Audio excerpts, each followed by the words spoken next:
Hey everybody, today we're talking about everything we would have done differently before buying a house next to Disney World.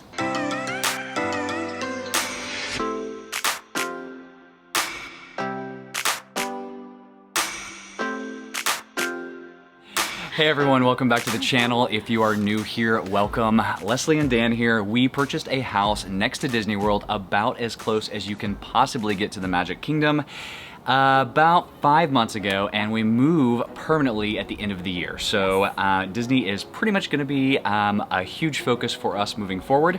We have been down enough over the last few months to realize that there were a number of things that we should have done differently had we all all back over to do again, I guess. And we wanted to share those with you today. So buckle in. We've got a number of tips for you. Hit that subscribe button and the thumbs up if you like what you see, and let's get started. So buying a house was a hugely important decision for us, not only because, it's a major investment as it is for anyone, but we are both going to be working from home and from the theme parks primarily. And so location was a big thing for us. Absolutely. So we definitely didn't do nearly enough research whenever we made the decision to purchase a house in Orlando right next to Disney World. Which is funny because it feels like we did.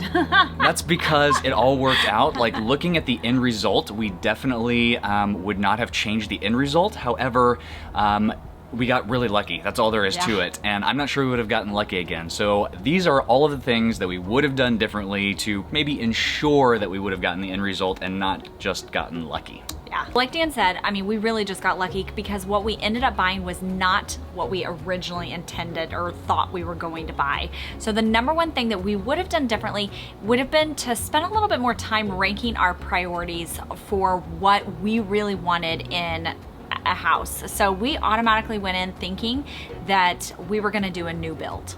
Yeah, so that became our number one priority, and that really shouldn't have been, because it didn't have anything to do with location and the house and all of the other stuff that we really figured out was most important. So knowing that we wanted to do a new build initially, that drove a lot of other factors. And so we ended up spending a lot of extra time looking in areas that we ended up not being interested in. So going in, we had new build as top priority, and then location, and then outdoor space, and then like floor plan and number of bathrooms and bedrooms and all that other stuff, when it shouldn't have been. It should have been prioritize location and outdoor space. Those were the two most important things to us, and then let that drive whether we were going to get a new build or a resale. Turns out we bought resale.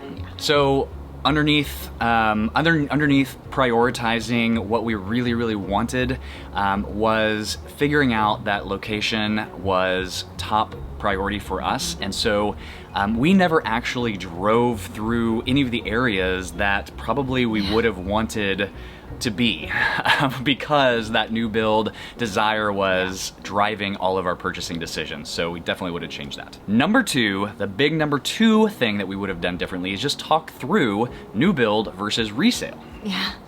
Yeah, so I guess part of this is why we jumped automatically to a new build is that we've been a little spoiled in our marriage, and that all of the houses that we have lived in Two houses. The two houses that we lived in prior to the rent house were new builds, because that's what Dan did. He built houses, and so he built both of our houses, and so we just automatically went in thinking that that's what we wanted, and that we did not want to move into a resale. But whenever it came down to it, we really started talking and finding that the resale was a more enticing option. Yeah, it just the fact that we had so long of a lead time to move and get into a house made new build a very viable option for us, because we knew we could spend that 6 or 8 months through a build process and get everything inside the house exactly like we wanted it. And at the time, it appeared that new build was going to be easier than purchasing resale, because the real estate market in Orlando was already hot for resale, but new builds, you could pretty much get a contract pretty easily at the time. This was last year in 2020. What we came to find out through the process of spending a few months looking at new builds was that new builds was rapidly becoming a very difficult process to get in, and right now it is at least as hard as resales anyway. So that's why we should have let the purchasing decision or the location drive the purchasing decision and not the new build. Number 3 is that we should have gotten pre-qualified earlier for more than what we thought we needed. Yeah, absolutely. So we were narrowly focused on just the new build, and I guess a lot of this could be summed up in just keep our options open and really talk through those, and don't automatically assume that you're going down one path, because we had to go back and get pre-qualified once we decide that we weren't going to do that one specific new build, and it just added time. It was a waste of time. It wasn't incredibly difficult to do, but it did add that time, and in a very hot real estate market, you don't really have that time. So figure out what your budget is and then get pre-qualified all the way up to the very max of your budget. And you don't have to spend that, but you can if you need to. If you find yourself in a position that your dream house is just a little bit higher than what you got pre-qualified for, even though you can still afford it, it's just better to do that up front. So number 4 is that we should have looked at more neighborhoods. Dan kind of alluded to it a little bit earlier, but we did not drive through all of the areas. So, I mean... any areas, really. So when we really started looking, we had narrowed down, there was probably, what, 4 or 5 neighborhoods that had new builds available, and that was where we narrowed down our focus. We completely skipped the entire Windermere area. Well, because they're not doing new builds. So, right. So we drew a radius. We've talked about this in previous videos. We drew a radius around Disney World, because, just be honest, that's why we want to be there. And then we took away everything south and east because of the tourist corridor I-4. We didn't want to be anywhere close to that. Yeah. And so the only place left within the radius was basically Horizon West, where new builds were being built. But yeah, if location had driven our purchase decision, which is what we found out was most important to us, then yeah, we would have driven through all of the Windermere neighborhoods and Winter Garden neighborhoods, some of the neighborhoods that didn't have the new builds, where we ended up buying, because we ended up picking our location on Google Earth, and that is not the best way to do that. We watched as many drive-through videos that we possibly could of just people driving down Reams Road and anywhere else that they would drive, thinking, oh, okay, what about that neighborhood right there?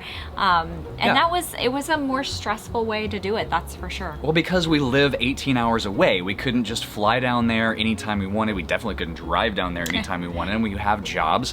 And we were doing this during a pandemic. So. Right. So we did go and we did drive the areas that we thought we were going to be in, but we only drove the new build areas. So we were only driving Horizon West.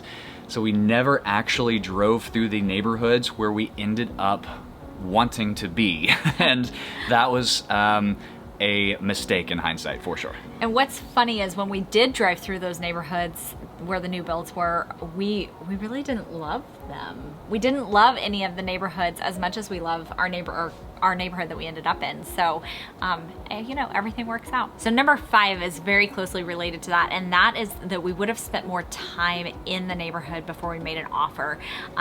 We have been blessed with some very wonderful neighbors, and we have had some not so great neighbors. And so knowing just kind of the people that are going to surround you, I think is very important. I think we completely lucked out just from the times that we have been down to the house. Our neighbors are fabulous. Yeah. So we definitely lucked out where that's concerned. Yeah, so we've lived places where, I mean, if you're walking through the neighborhood and you see a bunch of things, I mean, it's better in Florida because most neighborhoods have HOAs, and so those kind of police that thing. But for instance, if you do a tour of the house and you hear a bunch of barking dogs next door, or just see something that's off, that is definitely something that you have to be there to see. And even if you are not there to walk through the house before you put an offer in on it or sign a contract, if you can at least drive through the neighborhood and just narrow down location, for us, that would have helped immensely. Number 6 is not getting caught up in the fear of missing out. And what I mean by this is that we ended up putting in, after we decided that we wanted to buy resale and we focused in on the neighborhoods that we did want to be in, we ended up putting an offer in on a house that just did not feel right for us. And that is so great that we didn't get that house, because as soon as we put in the offer, I was so stressed, and it instantly did not feel right. It didn't settle well. We didn't sleep well that night. But I mean, at the time, the real estate market had gotten a little bit crazy, and nothing was coming on in those neighborhoods that we wanted to be in. And the few houses that did come up in those neighborhoods, just none of them fit the bill. And so as soon as one popped up that checked like even half the boxes that we wanted, we were like, we have to jump on this.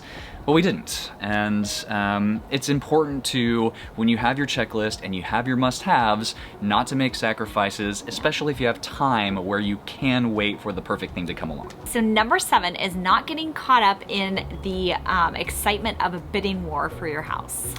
So we actually did. I mean, which is crazy because we are very focused on, you know, our finances and savings rate and all of that. But even still, like, once we had set a budget and we talked with our realtor and this perfect house came along, which is the one we ended up getting, and it really is perfect for us, even after all of that, and we decided that it's probably worth more than it was listed, and we decided on what that budget was and what we were comfortable with. Even after we put that offer in, we knew there were other offers coming, and so we added an escalation clause to it, and we were willing to go above what we set as our max price. Well, we didn't end up having to, because our first offer was accepted, so we didn't end up having to go above, but we could have easily. So that was probably a mistake. We did not set the budget and stick to it. So if you've enjoyed this video, please like and subscribe, and also check out our podcast. If you're a podcast listener, we publish our podcast twice weekly on Sundays and Wednesdays. We talk all about Disney, Universal, travel, moving to Disney, or moving to Orlando, all kinds of fun things. So come join us over there. So join us there Sundays and Wednesdays. It is called Addicted to the Mouse, and I think that's going to do it for today. We will see you on the next video. All right, bye.